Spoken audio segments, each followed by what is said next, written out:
Olá, eu sou André Bianchi, seja bem-vindo ao canal do YouTube e ao podcast. Aqui você já sabe que nós falamos sobre empreendedorismo, negócios e oportunidades no Brasil, nos Estados Unidos e também em Israel.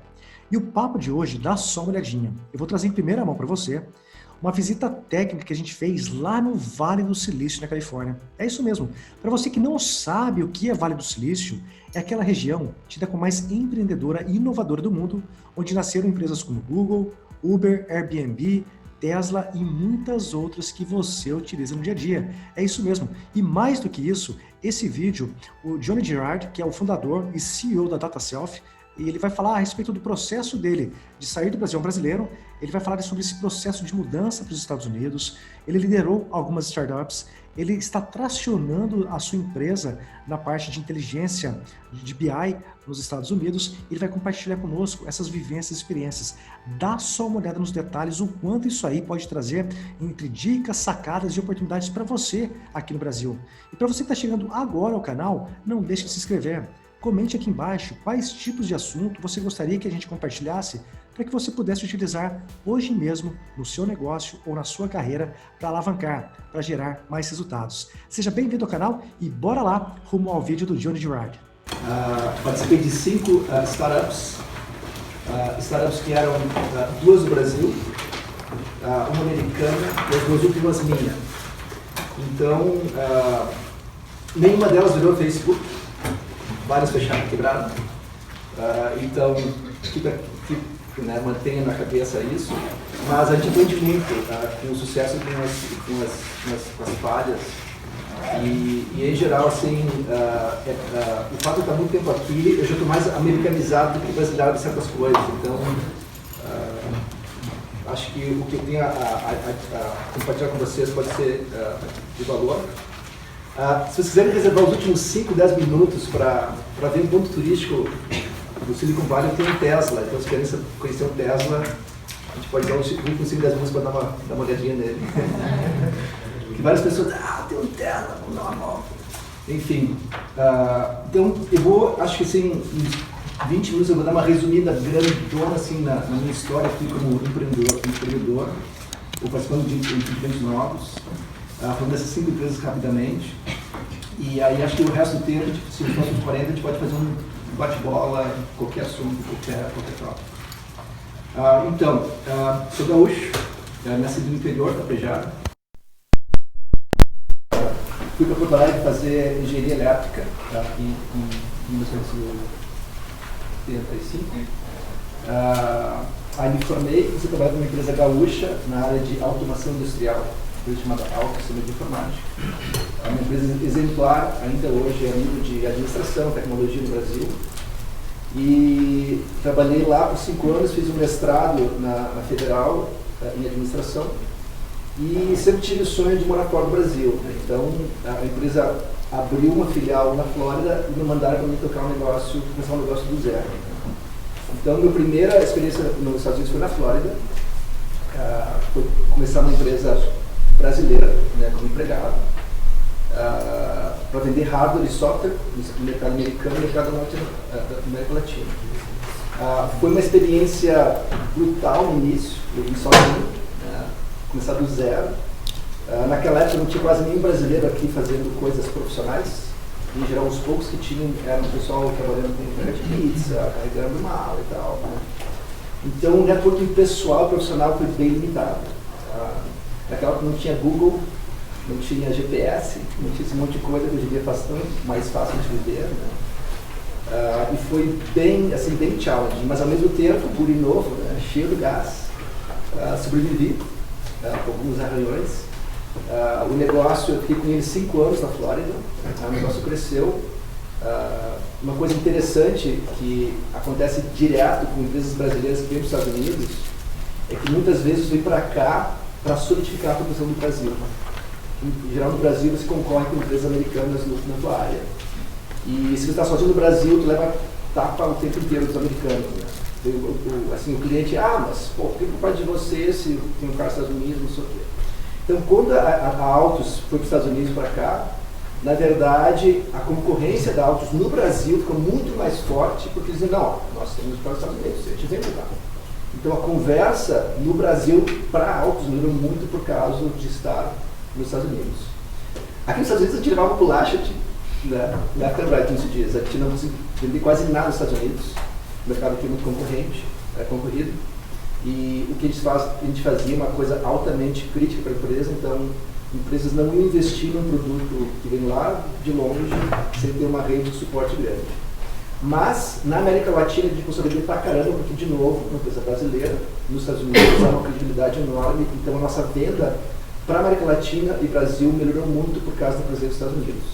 Apenas pela presença nos Estados Unidos?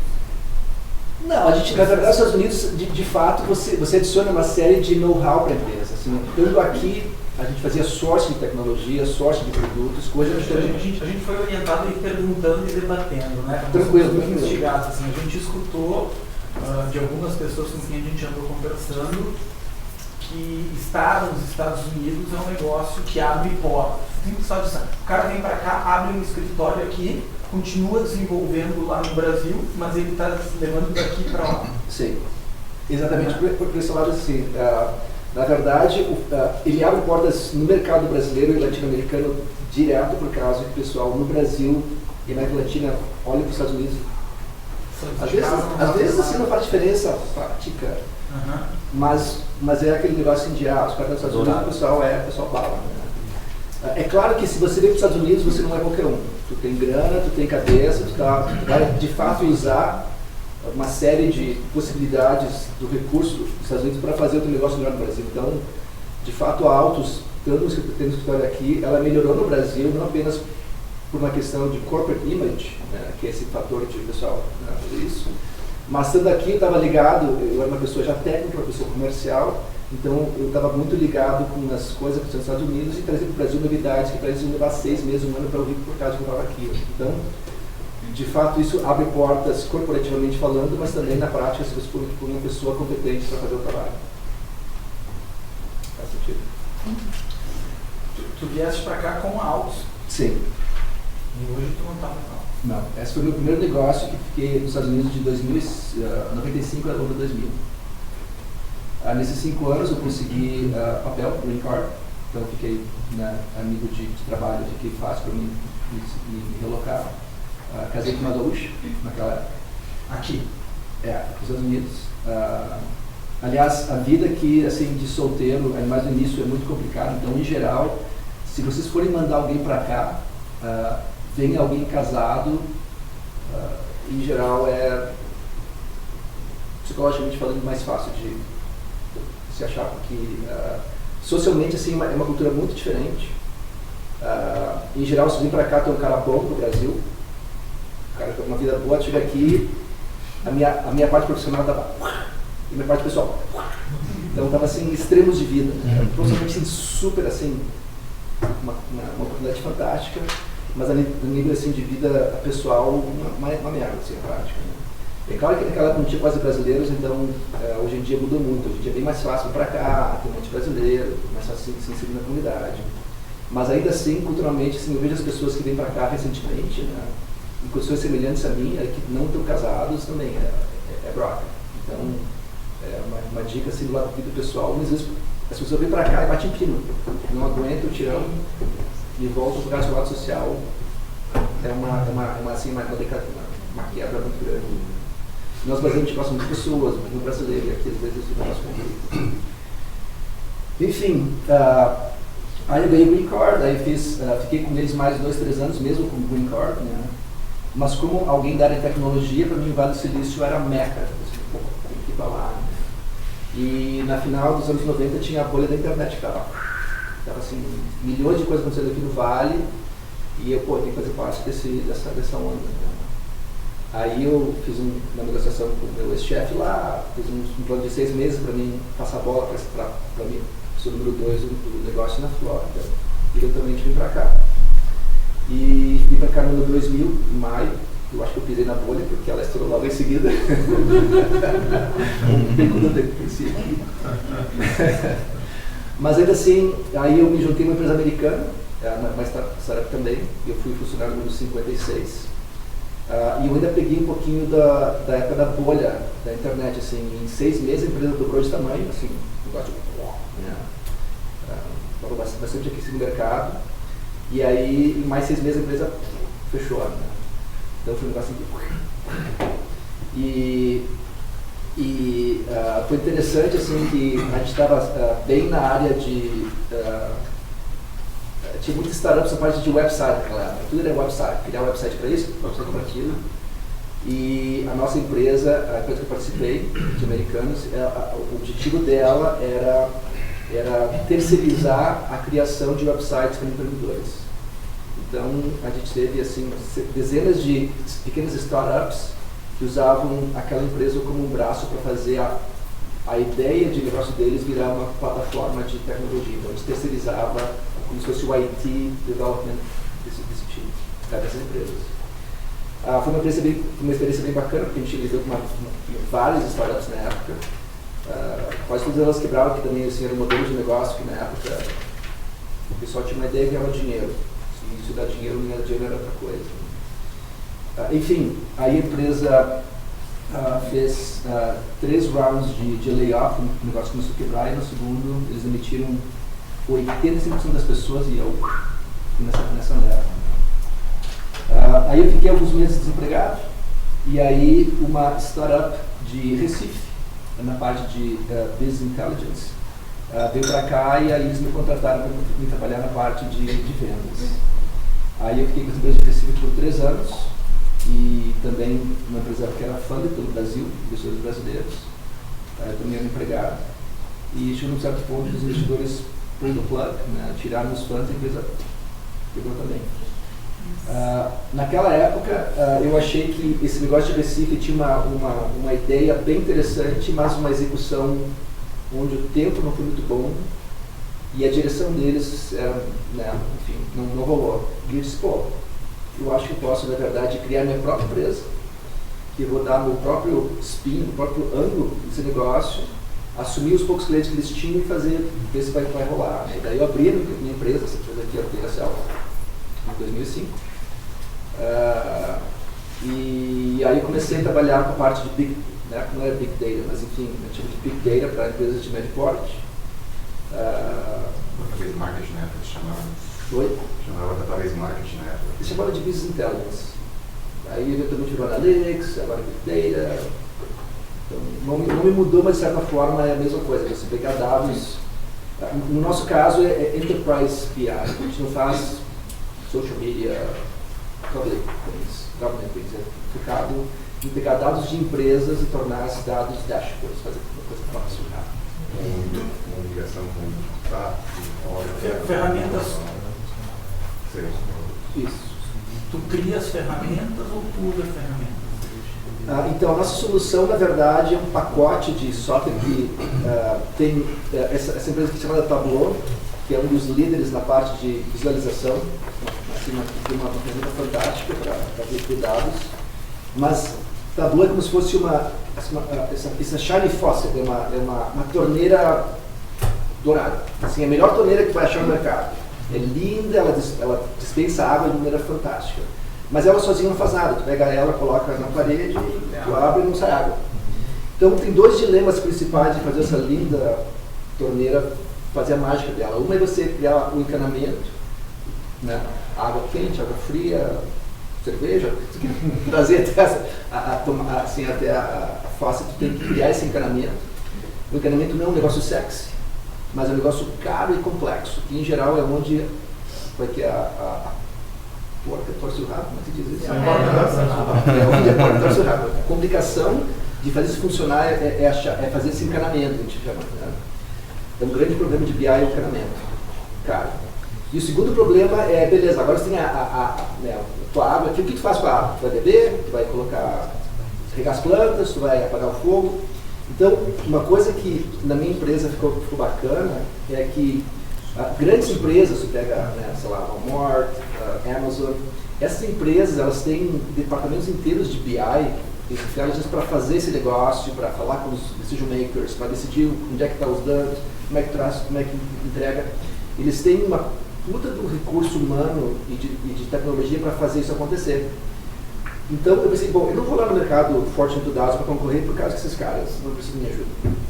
Mas empresas de médio porte, não as pequenininhas, as empresas que faturam de 10 milhões a 1 bilhão de dólares por ano, são empresas que cresceram, em geral, como vocês, começaram um negócio na garagem, foi crescendo, contrato amigo, contrato parente, quando você viu que tem 100 mil pessoas, mas a parte de BI não tem ninguém na empresa que realmente entende do problema e sabe criar um treinamento, comprar a torneira legal e fazer essa água ir para o lugar certo. Não existe esse know-how. Então, o que eu decidi fazer em 2005 é ser o rei da cocada nesse mercado. Se você é uma empresa de médio porte e tu quer usar a Tableau, que é uma ferramenta fantástica, tua solução é duas.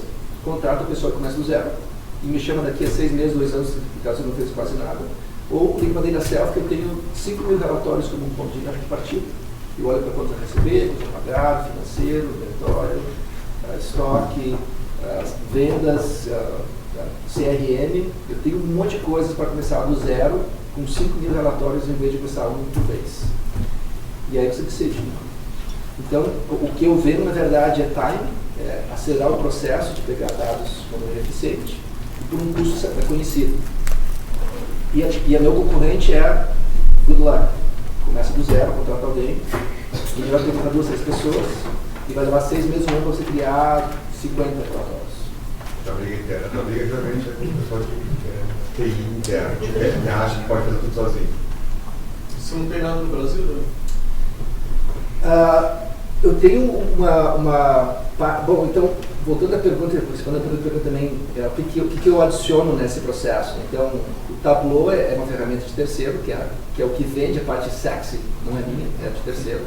É o front-end lá. É o front-end, Eu uso um Data Warehouse que é em SQL, Microsoft SQL Server, que também é de terceiros.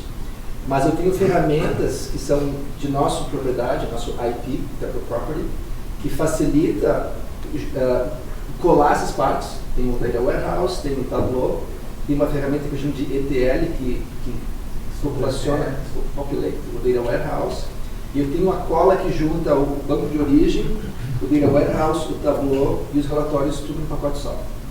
Então, em geral, assim, eu posso entregar 5 mil relatórios em praticamente 10 horas de trabalho. Eu acho que aqui, assim, a gente está num grupo bem eclético, tá? A gente tem de tudo, que tem pessoal que trabalha com dublagem, né? E temos, assim, a área TI, essa área de data mining, esse tipo de coisa. Tem pessoal de todo. Estamos tentando fazer perguntas mais relacionadas ao negócio em si, né? Certo. A gente tem escutado muito aqui no Vale a questão do escalonamento dos negócios, né? Sim. Pelo que eu passei os olhos, vamos ver se eu faço a leitura correta. Tu criaste um padrão de BI para estas ferramentas aqui. Uhum. Então, porque o BI é um Business Intelligence, que é um negócio que dá trabalho, como tu falaste, tu começa do zero e quando ele fica pronto já está na hora de botar fora. A gente gasta um caminhão de dinheiro, não consegue fazer, porque precisa fazer um investimento permanente, né? Essa é a dificuldade que as nossas empresas têm, todas as empresas brasileiras. Todo mundo quer BI, mas quando ele fica pronto já passou o tempo, tá? Pelo que eu estou entendendo da tua sacada aqui, Johnny, é ter para estas ferramentas, que são ferramentas de gestão aqui, né, naturais, aqui É tipo a TOTO no Brasil, né? Os ERPs. Então, tem os seus ERPs, e para estes ERPs tu tem um pacote de informações gerenciais prontas. Plug and play, isso aí. Plug and play. Então, por exemplo... Que para 99% das empresas são as mesmas. Sim, na verdade, esses caras estão listados aqui embaixo, né? São os TOTOs da vida dos Estados Unidos. Sim. Existem dezenas e eu mapeei os principais, assim, mais ou menos 50% do mercado de RPs de médio porte, eu tenho mapeado eles, que são cerca de 250 mil empresas. Muito legal. O teu mercado é local? Bastante local? Estados Unidos e Canadá. E na Bay Area, que você tem muito cliente, eu imagino que não, né? Muito pouco. Imagino que não pelo perfil da empresa, correto? Eu diria que é mais porque esses pacotes de RP que a gente trabalha, eles são muito mais voltados para fabricantes e distribuidores de produtos. E a Bay Area, se você tipo assim, vende peça de carro ou coisas para comida para cachorro, boneca, produtos, vende produtos, você na verdade ou você fabrica em geral na Ásia traz para cá e distribui. Então, esses pacotes de ERP que a gente se conecta, eles têm muita interação nessa indústria. E a Bay Area não tem isso aqui. A Bay Area é inovação, é research and development. Então, esses caras não têm muita interação na Bay Area, portanto, eu também não tenho muita interação. Eu tenho aqui, tipo, uns... Você vende managed services para eles? Também, mas em geral não. É projeto, né? É mais projeto, né? A gente foca só no BI. Então, em geral, a gente instala o BI no sistema do cara, ou no cloud, conecta, treina e... E por que você está aqui no Vale? Porque eu sou engenheiro eletricista, o Vale é meio que a meca, né? Eu vim para cá para experimentar o Vale, aí estava casado, aí tivemos filhos, e no fim da vida começou assim, a enraizar aqui. Aí me separei em 2008, mas estando aqui com a escola e tal, fiquei. Eu deveria ficar aqui, financeiramente provavelmente não, por causa que aqui é muito caro. Mas a vida me colocou numa situação onde a minha ex mora aqui, meus filhos têm a vida mais ou menos instalada aqui, e portanto é mais fácil ficar do que pensar em mudar. Mudar é um custo violento. Parar, sair do negócio. Você parou, mas ela continua mandando. Tá? Resumindo, Não existe isso. resumindo é isso. Toda essa história ele contou, mas o resumo é isso. Johnny, Deixa eu só voltar. E você tem negócio no Brasil? Oi? Você tem negócio no Brasil? Então, não. Por quê? O mercado aqui é muito grande, exige um esforço danado para fazer sucesso aqui. E no Brasil, se eu fosse abrir uma frente lá, ela iria abrir um pedaço da minha atenção. O Brasil é um saco para fazer negócio, o pessoal não quer pagar. Tem que ter um monte de gente para ir visitar toda. 90% dos meus negócios aqui, eu nunca vejo cliente. Eu preciso viajar, eu preciso ficar... se fecha por online, telefone, reuniões online, Você consegue entrega, treino, tudo online. E isso no Brasil não rolaria. Tem que ter o pessoal de São Paulo, São Rio, custo. E na prática o problema assim, também no Brasil, para mim, por enquanto, né, é que financeiramente o que eu ponho aqui gera, sei lá, 10, o que eu ponho no Brasil gera 50%. Então, por enquanto, o meu foco é esse. O Johnny, você não foi picado pelo bichinho da startup que vai mudar o mundo Esse foi o meu segundo negócio. Como é agora? Só para dar um resumo da Data Self, depois eu pulo desse negócio aqui. A Data Self, desde o início, eu sabia que não era um negócio assim que vai pegar a atenção dos investidores do Vale do Silício. Os investidores do Vale do Silício querem coisa sexy, querem coisa que vai virar o próximo Facebook. Se tu não tiver isso, se não for sexy, assim, what is the buzzword? Se tu não está no buzzword e não tiver o potencial de mudar o mundo, aqui no Vale, esquece. Desde o início eu sabia que Data Self não é sexy. Eu trabalho com o encanamento, eu não sou o Tableau sexy, Tableau ganha investimento, sim. Mas o back-end e o front-end, nem fui atrás. Eu sabia que isso não é negócio. Por outro lado, né, isso é uma coisa interessante, que eu tenho experiência no Vale do Silício como um empresário lidando orgânico, do zero, que nem isso aqui, tá? Do zero, maquininha, né? Vende vende outro, pega banco, diante de banco, ajuda. Isso aqui é um modelo completamente tradicional no Vale do Silício. O modelo funcionou, que não virou uma Facebook da vida, mas que funciona. Eu tive um outro negócio que eu abri em 2010, que era um modelo exatamente do Vale do Silício. Uma ideia que ainda hoje tem potencial. Que é, nos Estados Unidos tem muito restaurante que você vai lá e senta no restaurante, vem um garçom que atende, e tudo que você faz é com um garçom, não é com algum garçom. Só tem um garçom que vem te atender, e esse é o teu representante com o restaurante. Toda a comunicação é com ele. Não é tipo no Brasil, Joãozinho, não, é um garçom que te atende. O garçom é um cara altamente especializado, ele conhece o menu de cada rabo, ele sabe te falar se tem peanuts no prato, mas enfim, é um garçom. E o que acontece na prática é muitas vezes tu vai para um restaurante e tu está com pressa, ou tu tá querendo agilizar as coisas, tu tem que esperar o garçom, por acaso, o garçom é um para 10 mesas.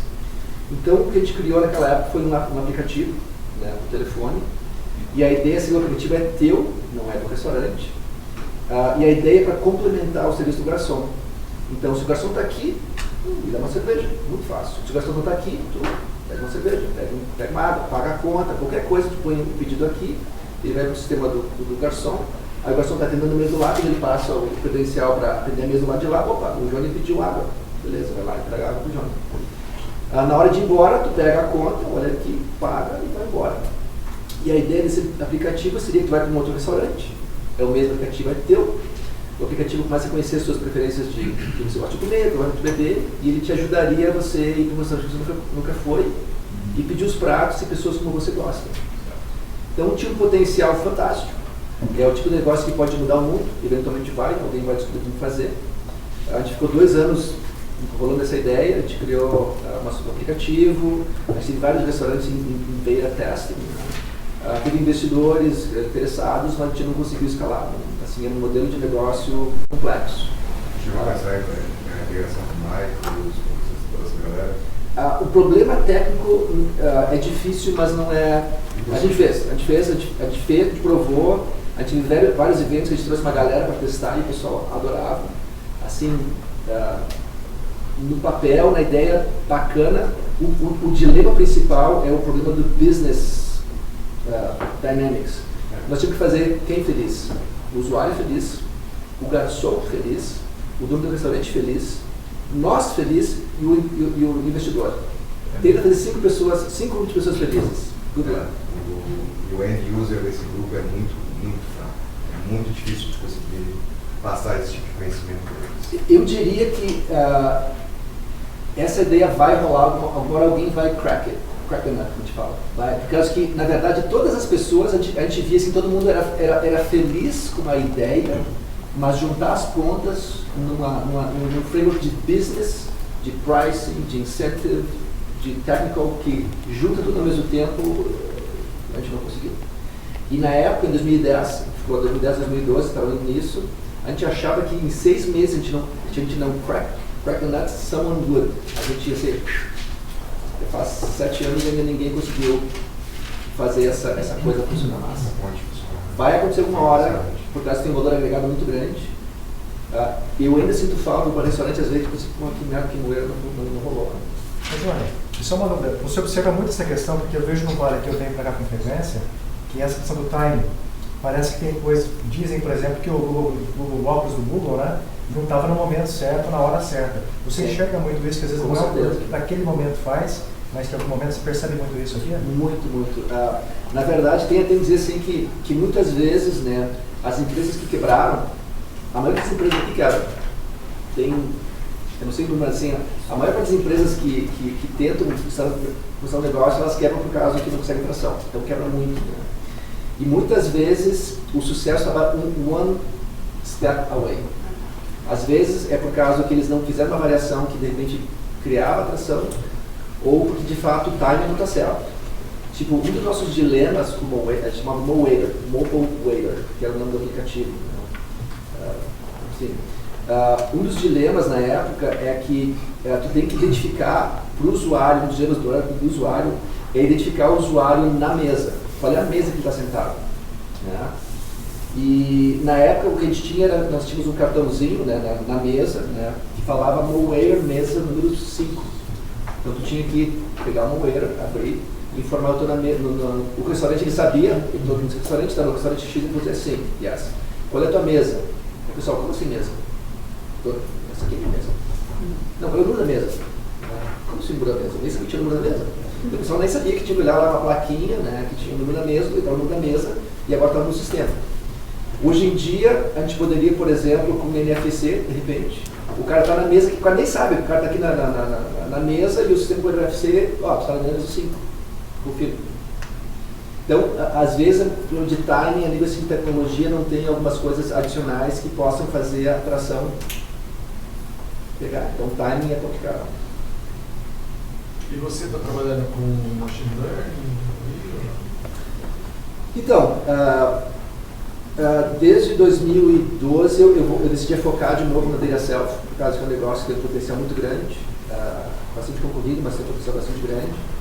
E na parte da Data Self, que é Analytics, a AI e Machine Learning é uma das ferramentas do toolset. Né? Mas, em geral, o que eu falo para meus clientes, né, quando o pessoal está ainda analisando, vai para a self ou alternativa, e o pessoal, mas o que você tem de Machine Learning, de AI? Eu disse, olha, as ferramentas que eu uso, que é a Tableau no front-end e o SQL no back-end, tem uma série de AI add-ons.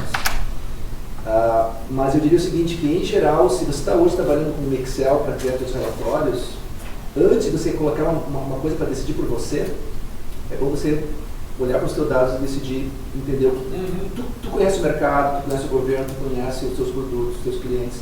Primeiro, você tem que estar empowered com a informação para eventualmente se selecionar qual machine learning pode te ajudar. Eu nem sei se ainda qual é que é o melhor, porque para mim machine learning é uma coisa que está muito inicial, muito iniciante, tem muita experimentação, e eu diria assim que em 5, 10 anos vai ter produtos maduros o suficiente que tu possa confiar neles. Tipo o Tesla, que é o meu carro, ele dirige sozinho, é uma ferramenta fantástica, ele aprende, mas se tu não está em cima ligado, se você faz umas cagadas, pode te matar. Então não fazer isso do teu negócio, pegar um negócio, de repente vai ter uma decisão por você. É difícil uma decisão, com tudo que você sabe é difícil, imagina dar para um computador que foi programado por um neguinho lá na puta que pariu para tomar decisão por você. Então eu falo para os pessoal, olha, machine learning é uma coisa fantástica, que vai ajudar muito, mas primeira coisa, o meu principal objetivo é te colocar no driver's seat. Você como empresário, como decision maker, saber das suas informações de maneira clara, para nesse ponto você começar a olhar para o machine learning e decidir qual das ferramentas pode te ajudar um pouquinho a fazer o negócio mais automatizado. Eu gosto de alguma estatística, eles falam que o machine learning é 80% mais eficaz do que a aquisição do empresário. Nós estamos falando de 20% ainda de um mercado grande, você pode se encaixar nesse meio. Então, eu diria assim que isso é assim um pouco a gente chama que eu falo assim que bleeding edge technology makes you bleed.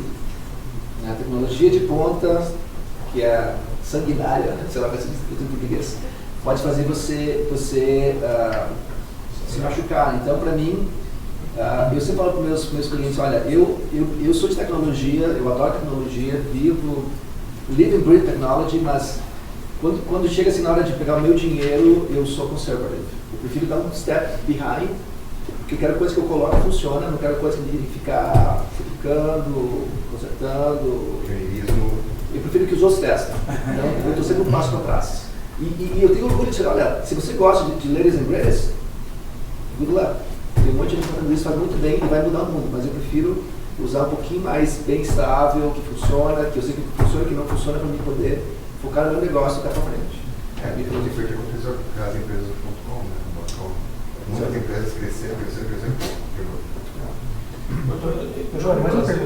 Eu vejo os empresários como agente de tecnologia num patamar completamente diferente. Nós estamos em Marte e eles estão falando que estão, sei lá onde. Aqui também nos Estados Unidos assim? Tem esse perfil empresarial, né? Uma coisa interessante é que nos Estados Unidos também tem muito assim, pessoal que é bem retrógrado, trabalha ainda com ferramentas que é Excel, que o negócio não está nem no ERP profissional, tem muitos ainda. A variação é enorme, tem mais retrógrado, mais technology savvy. O que é interessante nos Estados Unidos em geral é que os Estados Unidos é uma cultura muito de empresarial. Desde criança, isso eu já vejo nos meus filhos, assim, que a forma pela qual eles são educados, isso é uma coisa fantástica, eles ajudam a pessoa a ser uma pessoa otimista e uma pessoa que quer mudar o mundo. O cara pode ser um zero à esquerda, o cara é burro, assim, olhado do ponto de vista didático. A pessoa assim, pô, esse cara aqui é um zero à esquerda, mas é um cara assim que se acha o melhor. É um cara que tem um monte de ideia, às vezes um monte de coisa furada, mas um dia a pessoa vai ter uma ideia boa que a pessoa vai comprar. E assim, eu me surpreendi no início, quando vim pra cá, ia falar com empresários americanos que o meu inglês é melhor que o deles. E o cara é nativo americano. E eu, pô, como é que esse cara tem sucesso? É que o cara é focado no negócio. Ele sabe que ele é melhor que mais ninguém. E a parte gramatical do cara pode ser um zero esquerdo, mas ele sabe vender, sabe criar, sabe fazer negócio. E isso é uma coisa que no Brasil a gente aprende, se você não é educado, tu é um ignorante. Sim. Mas na vida é melhor você falar português correto ou você ser uma pessoa de sucesso? Então, ele já trabalha um mindset desde a É uma coisa engraçada, cara, assim, no início eu achava um absurdo, por causa que no Brasil a gente é marreteado para quem tem sucesso, tem faculdade, né? E para mim era uma coisa ingrained na nossa cabeça, né? E aí quando eu olho o sistema americano agora de educação e os meus filhos estão passando por ele, né?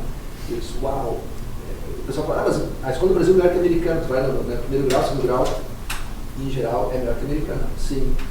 Mas do lado didático, do lado de formar uma pessoa que vai ser um cobra numa certa área, não necessariamente. Johnny, e quando você veio para cá, você sentiu, agora faz tempo já, passa tempo, que nem você trabalha com reports, relatórios e tudo mais. Eu vejo que o brasileiro, o perfil dele, ele não dá tanta atenção a dados. E eu vejo pequeno, médio e grande empresário. Ele sabe muito ali, às vezes, uma planilha específica, se vendeu mais ou menos no mês e tal. Eu vejo que o americano, tudo é estatístico, ele sabe quantas vezes vai sentar na cadeira, às vezes, né?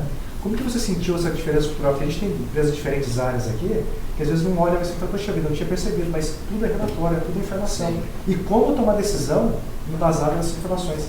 Teve uma diferença muito grande para você? E acho que você vai gostar do que eu vou te falar. O meu mercado, né, eu pego empresas que estão saindo da fase de pequenininho e virando empresas maiores, né? Então, muitas das empresas que eu me exponho, que eu falo, o empresário ou os decision makers são ainda do estilo do gut feeling. É pessoal que ainda, é como eu te falei assim, o cara que aprendeu a fazer uma coisa muito bem, o cara pode ser não didático, o cara de repente não tem uma faculdade necessariamente, mas criou um negócio muito grande.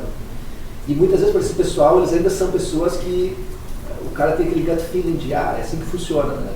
O que acontece é que esses caras começam a crescer e começam a contratar neguinho que vem da faculdade, que fez mestrado. Agora nós vamos dar história. Porque esse pessoal estudou, fez curso, assim, a parte de faculdade dos Estados Unidos é bala, que é muito do Brasil em geral, até o segundo grau o Brasil é melhor que os Estados Unidos. Mas daí para frente, em geral, a faculdade americana ela é muito mais difícil, mais focada.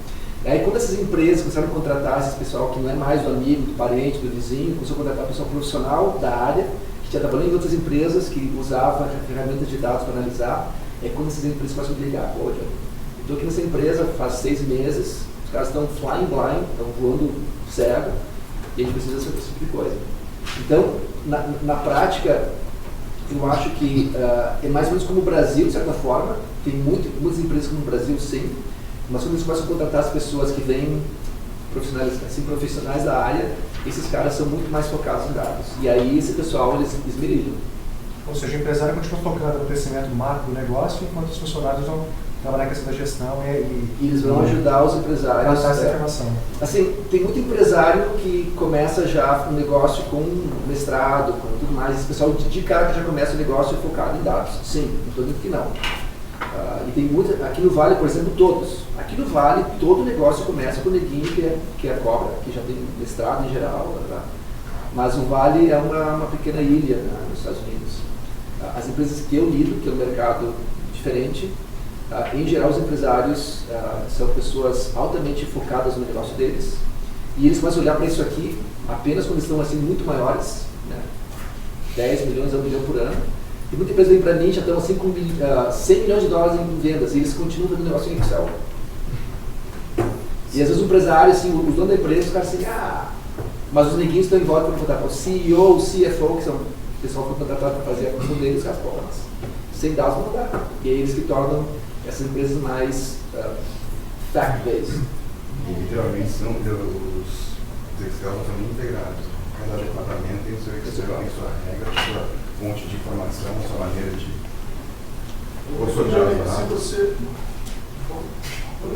Se você fosse abrir, se você tivesse o seu negócio no Brasil igual, você abrir alguma coisa aqui, onde seria? Você abriria onde? Em qual parte dos Estados Unidos? Se o meu negócio fosse no Brasil... e aí você quisesse abrir escritório? Se a Data Self começa no Brasil e hoje, nos Estados Unidos, onde é que eu vou? Primeira coisa, se eu não tivesse problema assim, de decidir a nível de custo, aqui certamente tem lugar, que apesar de ser um lugar mais caro, aqui tem muito mais. A nível de tecnologia, Vale do Silício é a meta. Então, qualquer coisa que você quiser, pessoal técnico, pessoal de vendas, pessoal de attorney, legal, accounting, qualquer coisa que você quiser, tem recurso de balde aqui para te ajudar a fazer o seu negócio. Na Flórida, por exemplo, quando estava lá, as pessoas que eu procurei ajuda para ajudar com o negócio eram pessoas que entendiam de negócio em geral para trading, para exportar para o Brasil, não sei o que. Então, como eu queria ir para os Estados Unidos, o pessoal, sim, conhecia as áreas americanas, mas não eram focados no negócio de software. Então, se eu não tivesse problema de grana, o Vale do Silício seria certamente o número 1. Se a grana é um pouco mais limitada, aí tem vários outros polos secundários, tecnologia tipo Austin, Boston, enfim, tem vários que seriam opção número 2.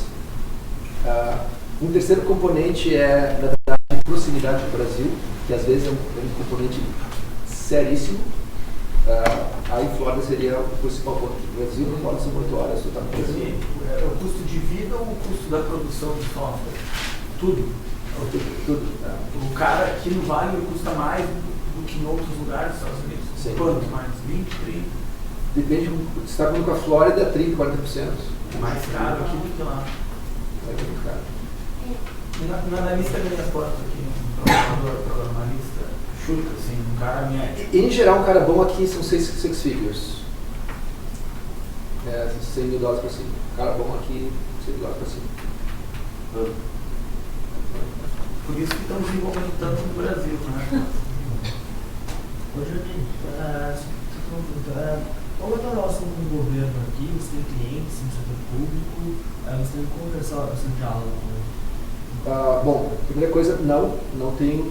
E de certa forma é pelo mesmo motivo que no Brasil, que para você vender para o governo você tem que ter uma infraestrutura de papelada gigantesca. Você tem que ter milhões de certificados, cada proposta tem que ter milhões de documentação.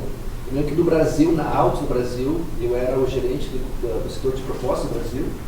E proposta para o governo, em geral, era uma caixa que pesava 50 quilos de papel. São altamente rentáveis esses negócios, vale a pena. No governo americano é gigantesco as oportunidades. Se você conseguir crack it e tem infraestrutura, os contratos são milhões de dólares. É fantástico, mas para entrar é complicado. E na área de educação?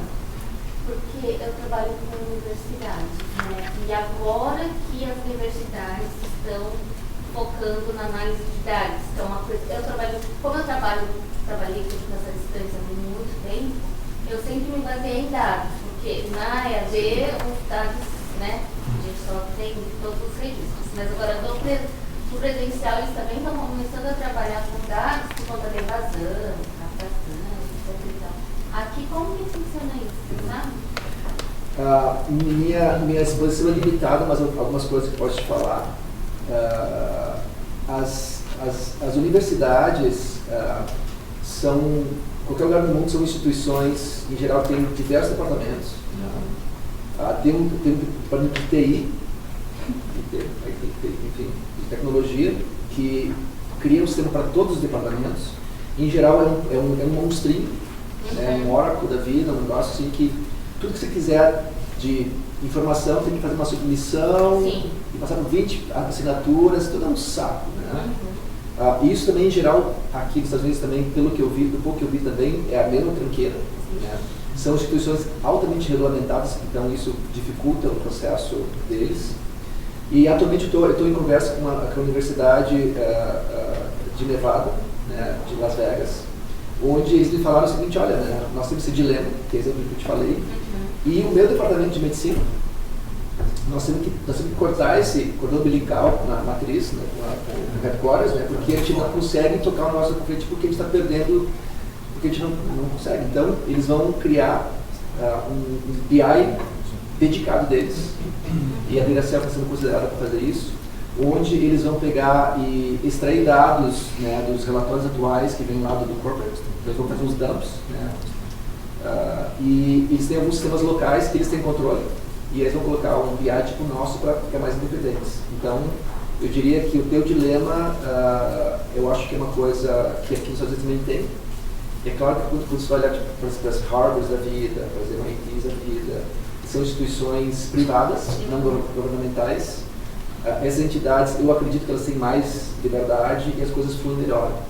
Mas eu diria que, ainda assim, conhecendo a cultura empresarial de grandes empresas, em geral, é um negócio que é challenging. E as pessoas, eu acho que não sabem realmente trabalhar com dados. Porque também, eu usava o Blackboard, que aqui também tem várias instituições, e eles têm um analista. Só que para você conseguir extrair os dados e saber o que fazer com os dados, é muito complicado, né? Tipo, explicar a importância, o porquê, e liberar dados financeiros para usar. Quando eu fiz a analogia da torneira, né, que no início da DSL, o meu foco era da torneira para trás. Hoje em dia, eu falo para as pessoas, tudo bem, eu trago o teu dado aqui na torneira e agora? Você quanto água? Tu vai beber? Tu vai dar para os outros? Tu vai apagar o fogo? Tu vai botar na planta? Essa decisão com os dados para frente é onde o BI realmente ele vai brilhar, porque em geral as pessoas não têm business analyst mindset. Eles pegam a informação, às vezes eles tá na cara aqui o que está te falando e a pessoa olha assim, ok. Não, é verdade, daqui é muito. E aí você tem um monte de dados, mas as pessoas não conseguem ler o que está te falando. Você pode repetir esse termo que você me falou? Business? Analyst mindset. Joaninha, deixa eu, ainda com relação ao negócio, né? Tu criaste um BI para trabalhar pendurado em outros ERPs, assim dizer, né? Só que todos esses ERPs, eles possuem um BI, então eles passam a ser teu concorrente. Sim. Por que compra de ti não compra o da... Claro. Sim. Microsoft, Sales lógicos aqui. Aí né, na verdade, o meu concorrente na prática são eles, que você me falou. Na prática, o dia a dia, a minha concorrência são eles. E eles me batem, assim. Porque é um troço de fora, né? Eu tô assim, meio batido, meio sem cabelo no cabelo deles. Apanho direto. Por quê? Porque o que acontece, vai de volta desse tema todo de conversar, assim, de que, em geral, as empresas, os usuários, eles querem BI, eles querem dashboards, eles querem esses negócios, mas eles não entendem o que eles estão pedindo. Eles têm uma noção do que eles vão falar, mas eles não sabem nem escolher qual é a coisa certa. Então, eles vão pelo caminho de menor esforço. Eles vão para o Sage, para o Microsoft, você tem um BI? Tem, tá aqui, me dá. Aí eles incorporam. E o que acontece, isso é uma coisa assim na minha visão, né? BI é uma ferramenta para decision maker, não é para IT, não é para business analyst, é eles que fazem isso aí, mas é para as pessoas que decidem. E o objetivo do BI, ultimamente, é ser uma ferramenta que o decision maker, ele pode pegar um relatório e começar e mudar. E para você fazer isso, tem que usar as melhores ferramentas do mundo, por causa que ainda elas são complicadas. Então, quando eu falo assim, quando eu estou numa situação de concorrência, eu digo o seguinte, olha, esses meus concorrentes, né, eles têm soluções ótimas, funciona, é melhor do que tu tem, sim. Porém, são ferramentas que você vai ficar com o teu IT, teu TI e teus business analysts sempre envolvidos no processo. Você já meio que quer mudar uma coisa, boa sorte, vai ter que ainda ligar para um terceiro, esperar horas, dias, semanas para ter uma resposta. E quantas vezes tu pode ficar esperando? E aí, mas aí a tua ferramenta, o teu como se fala? Tableau, ele te permite essa... Hoje em dia, nos últimos 5 anos, o Tableau tem sido considerado the gold standard, a ferramenta mais fácil de ser usada. Ainda não é perfeita, ainda é longe de ser perfeita, mas quando tu coloca lado a lado com os concorrentes, é fantástico, como é mais fácil. Teve um cliente meu, eles vendem peça de caminhão, distribuidor, 50 milhões por ano. O dono da empresa, ele é um cara que faz venda de peça de caminhão, ele não é um cara de TI, não é um cara técnico.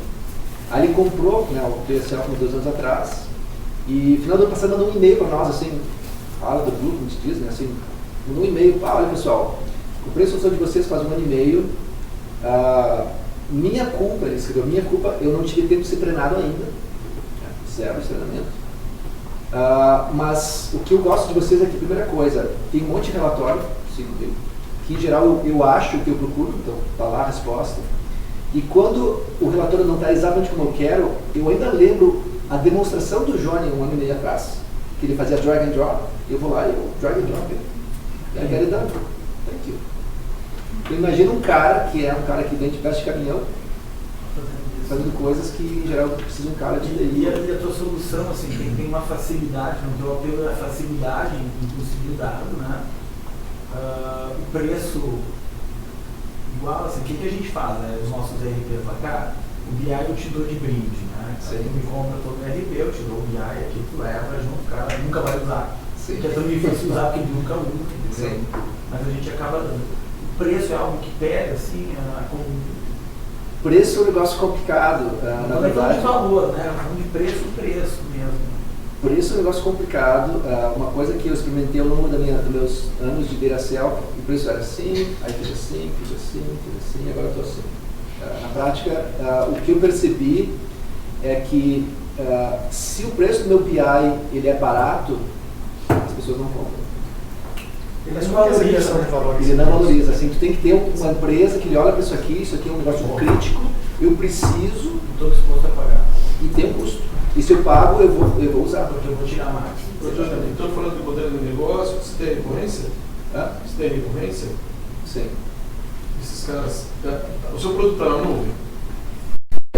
O grosso ele está on-premises, por causa que os clientes estão on-premises, mas também tem na nuvem. Tem lá no nuvem já. E aí você faz uma recorrência mensal? Como que os caras tem mensal e tem anual. Entendi. E ele paga o FII anual ou mensal para usar. Isso é o que mantém o teu negócio. E se precisar fazer, eles não pedem mudança? Nós temos um pacote de serviços que é de graça, faz parte do subscription. O cara liga, a gente vai lá e resolve. E se são coisas mais sofisticadas, mais complexas, a gente faz um pacotinho e vende. Quantos clientes tem? A gente vendeu para quantos usuários? A gente vendeu para cerca de 150 empresas nos Estados Unidos e Canadá, tipo 80% do Canadá nos Estados Unidos, 15% do Canadá e o resto em Caribbean Area.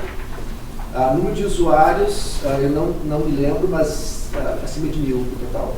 1.000 usuários. Tu tem uma área de suporte para isso, que é o tudo remoto. E essa estrutura terceirizada é tua? Como é que fica esse povo? Eu tenho 8 pessoas na Califórnia, aqui, no Vale do Silício. Tem uma pessoa no Texas e uma pessoa no Nova York. Trabalha remotamente. 1.000 usuários, 10 pessoas. Somos em 11 total, tem no Brasil. 11 pessoas. A gente está aqui copiando, né, cara? Já estou fazendo conta. Estou com medo da concorrência, não vou falar mais. Assim. Não, tranquilo. Você pode falar de faturamento anual? Oi? Você pode falar de faturamento anual? Não, naturalmente. Deixa eu te perguntar outra coisa, assim, que tu falasse assim, dos treinamentos virtuais, que é uma coisa, a virtualização da relação, né? Isso é algo que eu busco para o meu negócio, que é poder virtualizar a minha relação com todos os meus clientes. E o treinamento, ele é repetitivo, né? E a cada cliente novo, tu customiza esse treinamento e tu consegue robotizar o teu treinamento. Tu fazia como? Boa pergunta. Primeira coisa, no nosso negócio, a gente considera fundamental que os primeiros passos do treinamento sejam live.